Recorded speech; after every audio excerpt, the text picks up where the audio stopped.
മത്തങ്ങയുടെ അകത്ത് ചെമ്മീൻ വറുത്ത് വെച്ച് കഴിച്ചിട്ടുണ്ടോ? ഇനി ഞാൻ പുതിയ റെസിപ്പി നിങ്ങളെ ഞാൻ പരിചയപ്പെടുത്താം.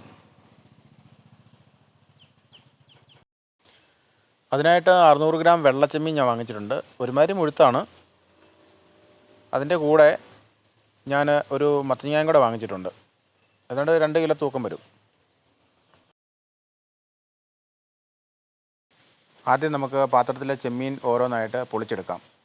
പൊളിക്കുമ്പോൾ ഇതിൻ്റെ അകത്തൊരു ഞരമ്പുണ്ട്. ആ ഞരമ്പ് പ്രത്യേകം എടുത്ത് കളയാൻ ശ്രദ്ധിക്കണം. ഇല്ലെങ്കിൽ വയറിളക്കം പോലെയുള്ള അസുഖം ഉണ്ടാകാൻ സാധ്യതയുണ്ട്.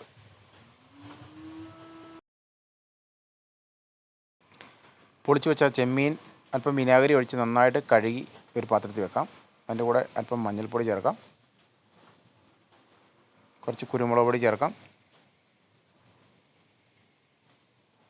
കുറച്ച് ഉപ്പ്. എന്നിട്ട് നന്നായിട്ട് തിരുമ്മി ഒരു 10 മിനിറ്റ് റെസ്റ്റ് ചെയ്യാൻ വെക്കാം.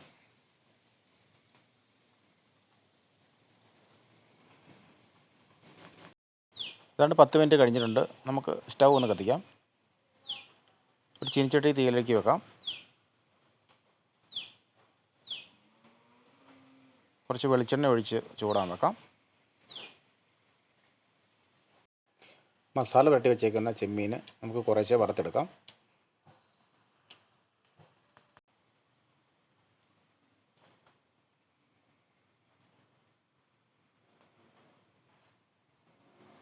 ഒന്ന് നന്നായിട്ട് മറിച്ചിടാം. അതിൻ്റെ പകുതി വേവായിട്ടുണ്ട്. നമുക്ക് ഒന്നങ്ങ് എടുക്കാം. നല്ലപോലെ വേകണമെന്നില്ല, പകുതി വേവ് മതി.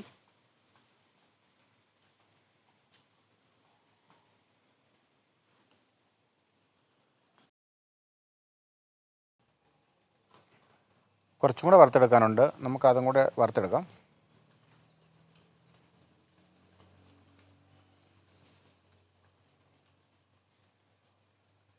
ചെമ്മീൻ വറുത്ത് കോരിയ എണ്ണയിലേക്ക് നമുക്ക് അല്പം കടുക് ഇട്ട് കൊടുക്കാം.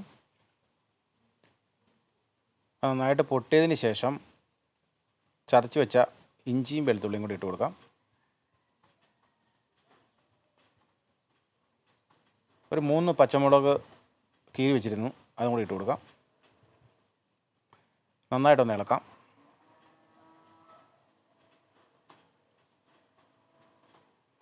ഇനി നമുക്ക് അരിഞ്ഞു വെച്ചേക്കുന്ന സവോള ഇട്ട് കൊടുക്കാം.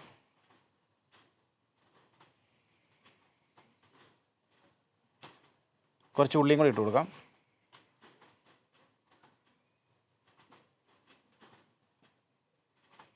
നന്നായിട്ട് ഒന്നുകൂടി ഇളക്കാം. വേകാൻ വേണ്ടി ഇച്ചിരി ഉപ്പും കൂടി ഇട്ടങ്ങ് കൊടുക്കാം.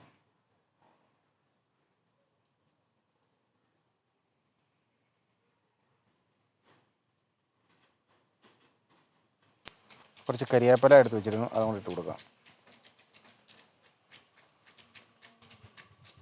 കുറച്ച് മല്ലിപ്പൊടി, കുറച്ച് മുളക് പൊടി,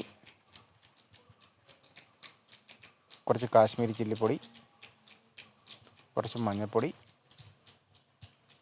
കുറച്ച് കുരുമുളക് പൊടി, അല്പം കായം കൂടി ചേർത്ത് കൊടുക്കാം. നന്നായിട്ട് ഒന്നുകൂടെ അങ്ങ് ഇളക്കാം.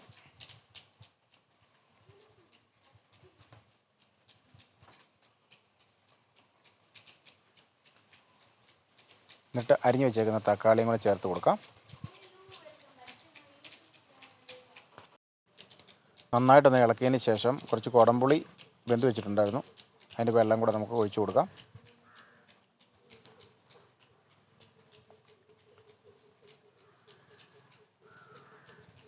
കുറച്ച് തേങ്ങാപ്പാൽ പിഴിഞ്ഞ് വെച്ചിരുന്നു, അതും കൂടെ ഒഴിച്ചു കൊടുക്കാം.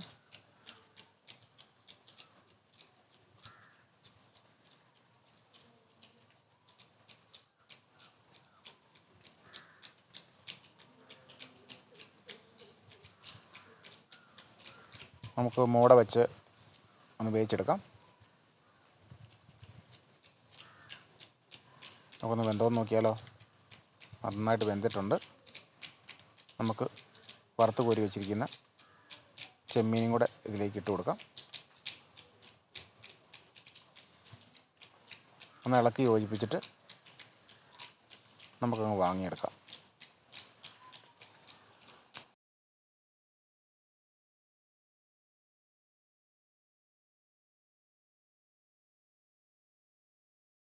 ഇനി നമുക്ക് മത്തങ്ങയുടെ ഞെടുപ്പ് ഭാഗം നോക്കി നമുക്ക് തുരന്നെടുക്കാം.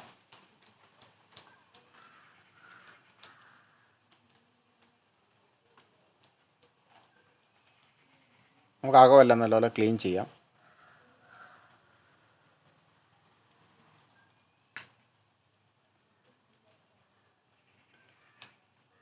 എന്നിട്ട് മസാല ചേർത്ത് വറുത്ത് വെച്ചേക്കുന്ന ചെമ്മീൻ ഇട്ട് കൊടുക്കാം.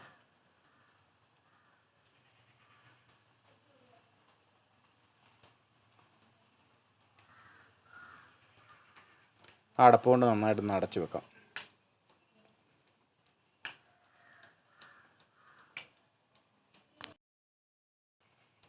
ഇനി നമുക്കൊരു ബിരിയാണി പോട്ട് എടുത്ത് അതിലേക്ക് 1 കപ്പ് വെള്ളം ഒഴിക്കാം.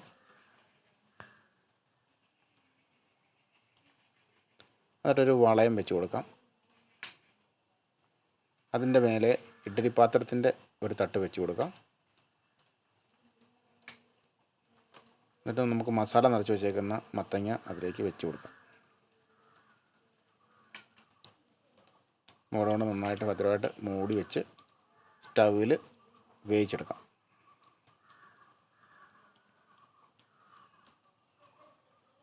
നമുക്കൊന്ന് വെന്തോന്ന് നോക്കാം. നന്നായിട്ട് വെന്തിട്ടുണ്ട്. എന്നാൽ നമുക്കങ്ങ് വാങ്ങി വെക്കാം.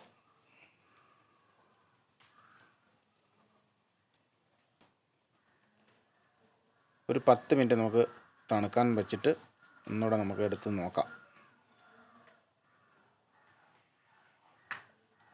വേറൊരു പാത്രത്തിലേക്ക് ഞാൻ മാറ്റിയിട്ടുണ്ട്.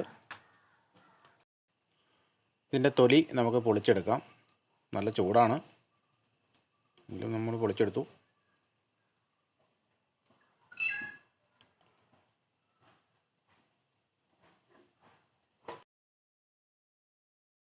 നമുക്കൊന്ന് മുറിച്ച് നോക്കാം.